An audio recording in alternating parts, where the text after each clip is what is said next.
अस्सलाम वालेकुम। देखती आंखों सुनते कानों को मेरा सलाम। कैसे हैं आप सब? मैं बिल्कुल ठीक हूँ, अल्लाह का शुक्र। उम्मीद है आप भी सब खैरियत से होंगे। जैसे कि पिछले ब्लॉग में मैंने आपको दिखाया कि हमारे गांव में छोटा सा मेला लगा हुआ है जो 4 दिन रहना था। और फिर शायद मैंने ये भी बताया था कि मेरी कल ड्यूटी है वहाँ पे। तो अभी आज जो है वो शुरू होना था 12 बजे प्रोग्राम। मतलब जो जितने भी झूले शूले ऑन होने या जो भी बच्चों के प्रोग्राम, जो दूसरे बड़ों के प्रोग्राम, वो सब 12 बजे शुरू होने थे। लेकिन मुझे उन्होंने 11:30 बजे आने के लिए कहा था।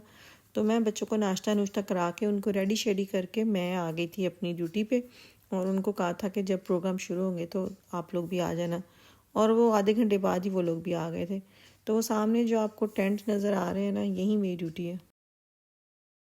तो हाँ, हम अंदर आ गए थे। मतलब आज सारा दिन बारिश होने वाली थी, लेकिन ये शुक्र है कि हमारी ड्यूटी टेंट के अंदर ही थी। और जो कल जिन्होंने काम किया था उन्होंने हमें सारा समझा दिया था कि हमने क्या करना है। एक बंदे ने जो है वो पक्का पक्का उस पर खड़े होना था, जो एयर फ्राइज़ होते हैं या फ्रेंच फ्राइज़ होते हैं। और हम लोगों ने जो है वो सलाद वगैरह डाल के देना था। तो सारी चीज़ें से वगैरह रेडी थी। तो बस जी प्रोग्राम शुरू हो गया। देखिए लोग आना शुरू हो गए थे। जैसे ही 12 बजे इतना रश हो गया था कि बाहर खड़े होने की जगह नहीं थी। और उसके बाद आज स्पेशल जो चीज़ थी ना, आज के दिन 3-4 दिनों में एक दिन होता है कि हमारे गांव में जितनी भी अच्छे केक बनाने वाले होते हैं ना, वो फिर अपने अपने घर से केक बना के लेके आते हैं। और फिर यहाँ पे थोड़े से पैसों के साथ, बहुत ज़्यादा नहीं महंगे, 1 यूरो की कॉफ़ी और 1.5 यूरो 2 यूरो का केक और वो जो कूखन होता है वो, तो वो उन्होंने सेल करने होते हैं। और ये बहुत लोग मज़े से, मतलब शौक़ से खाते हैं, क्योंकि एक ही दिन आपको इतनी सारी फ्लेवर्स की जो हैं वो केक मिलते हैं खाने के लिए। इतने महंगे भी नहीं, लोग तो घरों में पैक करवा करवा के लेके जाते हैं। तो मुझे अच्छा लगता है सिंपल सा केक, या मुझे अच्छा लगता है ऑरेंज वाला, या फिर मुझे अच्छा लगता है खोपरे वाला। तो मैं उनसे पूछ रही थी कि कौन कौन से हैं आपके पास। यहाँ भी उन्होंने कुछ रखे होते हैं पीछे, ताकि ये ख़त्म हो जाए तो फिर दूसरे लेके आएँ।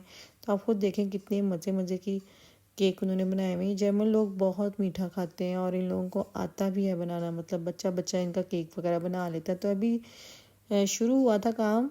मतलब ये 1:30 बजे शुरू होना था। तो मैंने कहा मैं जाके पहले एक पीस ले आऊँ, क्योंकि फिर रश बहुत ज़्यादा हो जाना था और मैंने नीचे काम भी करना था। तो अभी नीचे भी अभी कस्टमर आना शुरू नहीं हुए थे, तो मैं इसलिए ऊपर आके मैंने कहा पहले मैं जाके ना केक ले आऊँ। मैं नाश्ता नहीं किया था। तो बच्चे पहले ही मासी के साथ ऊपर आके खा रहे थे वो भी केक शेक। फिर उन्होंने भी नीचे चले जाना था। और वैसे भी आज सारा दिन बारिश रही, तो फिर बच्चे भी जल्दी घर चले गए थे। मैं भी अपनी 4 घंटे की ड्यूटी करके मैं भी घर चली गई थी, क्योंकि ये तो 4 दिन हमारे घर आवाज़ें आती रहती म्यूज़िक की। और अभी तो रात वाले जो प्रोग्राम्स हैं ना, वो तो मैंने कोई भी अटेंड नहीं किया। पिछले साल मैं आई थी, यहाँ पे कॉन्सर्ट होता है, बहुत म्यूज़िक, रात 2-2:30 बजे तक फुल मौजें होती हैं जी। तो मैं एक दिन आई थी पिछली दफ़ा, लेकिन इस बार मैं वो भी नहीं आई।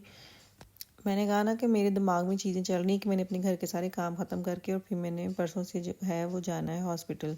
तो मैं हॉस्पिटल से वापस भी आ जाया करूँगी शाम को। लेकिन ये कि डेली रूटीन से जाना, सुबह सुबह उठ के फिर घर के काम जो है ना वो पेंडिंग हो जाएंगे, और 3 हफ्ते के लिए मुझे जाना पड़ेगा।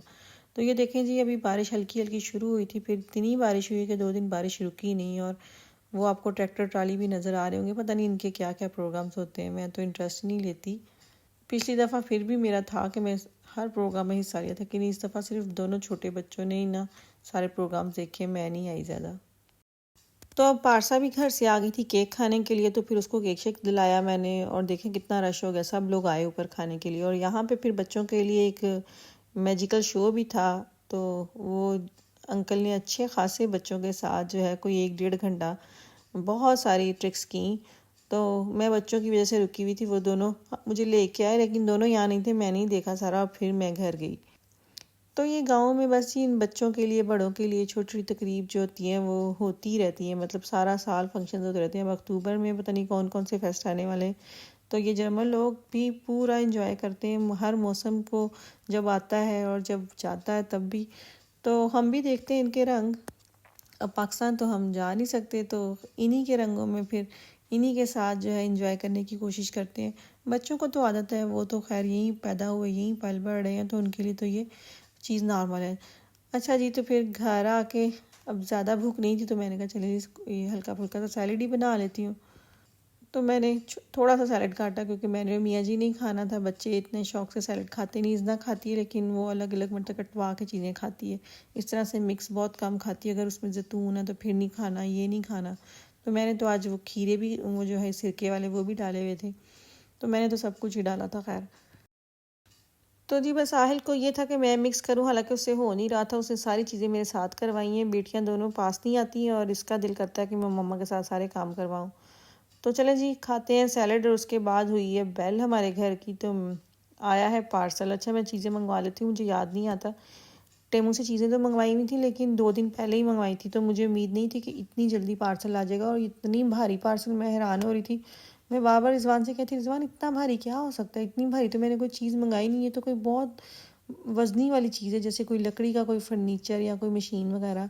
तो क्या हमने मंगवा लिया। क्या आया ये देखो, वही आया जो हम सोच रहे हैं कि कुछ और, लेकिन हमने तो बेटा और कुछ मंगवाया नहीं है। ध्यान से बच के। आहिल आप अपना फोन बंद करो। ये लोग हम लोग ने क्या मंगाया, ये उसका घर है। नंबर लिखे हुए उन्होंने कौन कौन से। ओह शुक्र है, ज्यादा नहीं करना पड़ेगा। पहले पार्सा ये उसका क्रच। चलो चलो ये नीचे रखना क्रच। बहुत ही कुछ आ गया जानिए, बहुत छुया तो देखने पड़ेगा इसमें। ये देखो ऐसे है, ये सबसे ऊपर आएगा। अभी 2 क्रच के और है। ये जी हमारी कैटी का आया है जी। क्या कहते हैं इसको, क्रच बाउंड, क्योंकि इसने हमारे घर का बेड़ा गर्क कर दिया। वो भी मैं जरा आपको दिखाती हूँ। पहले पार्सल इसको जोड़े।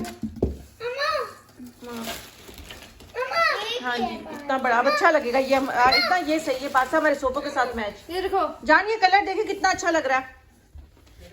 ये हमारे सोफों के साथ अच्छा लगेगा। सुनो जी ये बोदन पे, ये बोदन पे आएगा। हाँ जी बोलने पे। हाँ चलो मुझे अच्छा लगा। एक और पैकेट आया, पहले वो आया फिर दूसरा पैकेट खोले। कौन सा पैकेट आया। ये तो मेरा बेटा बेवकूफ है, मेरा बेटा बेवकूफ है। उसको पता चल गया पारसा, नहीं आपको पता चल गया है। तो जी हमने अपनी कैटी के लिए मंगवाया। क्यों मंगवाया, मैं ज़रा आपको अपने घर की हालत दिखाती हूँ। हमने कैटी रखी है, उसके बहुत सारे नुकसानात भी हैं। फ़ायदा तो कोई भी मुझे नज़र नहीं आता, नुकसान ही नुकसान है। बस बच्चों की ज़िद की वजह से हमने रख लिया जानवर।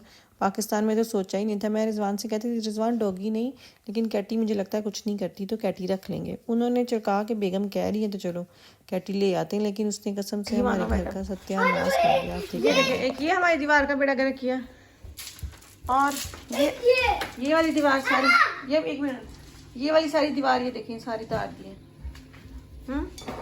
ये सारा तार दिया इसने यहाँ तक। और ये सारा ये देखो, ये सारा बेड़ा गर्क। और ये वाला भी देखो एकदम यहाँ से कमरे में भी किया जैसे कमरे में भी किया। आज दिखाए ना, ये देखो ये सारे इसके काम है, ये इसके माने के काम है, मानेंगे ये सारे गंदे काम करती है, ये सारे माने। ये देखो माँ।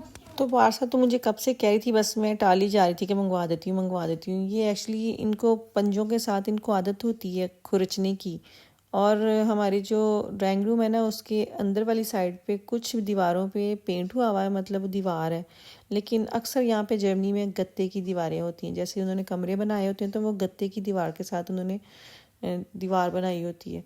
तो अब उसके ऊपर उन्होंने लगाया होता है पेपर। कुछ लोग कलर भी करते हैं, लेकिन हमारे पेपर लगा हुआ है काफ़ी जगह पे। बल्कि जर्मनी में मुझे लगता है 90% दीवारों पे पेपर ही लगे होते हैं, फिर उसके ऊपर कलर करते हैं। तो इसलिए वो सारा पेपर जो है ना अपने पाँव के साथ जो है ना, जब हम सो जाते हैं तो ये पता नहीं क्या कुछ करती रहती है। और कल तो इसने वो बिल्कुल ड्राइंग रूम के सेंटर वाली जो दीवार है उसका भी सत्यानाश कर दिया। पहले इसने जो इंटरनेस है हमारी, बिल्कुल वहाँ की दीवार ख़राब की। और अब मजबूरन मुझे मंगवाना है पड़ा। शुक्र है कि 2 दिन पहले मैंने मंगवाया और वो 2 दिन में आ गया। बहुत इसकी ज़रूरत थी। पारसा मुझे मामा जब तक आप नहीं मंगवाओगे आपके सारे घर की दीवारें। तो चले जी हमारा ये भी कंप्लीट हो गया, बना लिया पारसा ने। तो चले मुझे दें आप इजाज़त। अपना बहुत सारा ख्याल रखिएगा, मुझे दुआ में याद रखिएगा। अगर आपको मेरा ब्लॉग अच्छा लगा और जी मेरे चैनल को सब्सक्राइब नहीं किया, प्लीज़ सब्सक्राइब करें। कल आऊँगी एक नए ब्लॉग के साथ। तो इसी दुआ के साथ अल्लाह ताला आपकी ज़िंदगी में आसानी पैदा करे और आपको भी तौफीक दे दूसरों की ज़िंदगी में आसानी पैदा करने की। तो कल तक के लिए अल्लाह हाफिज़।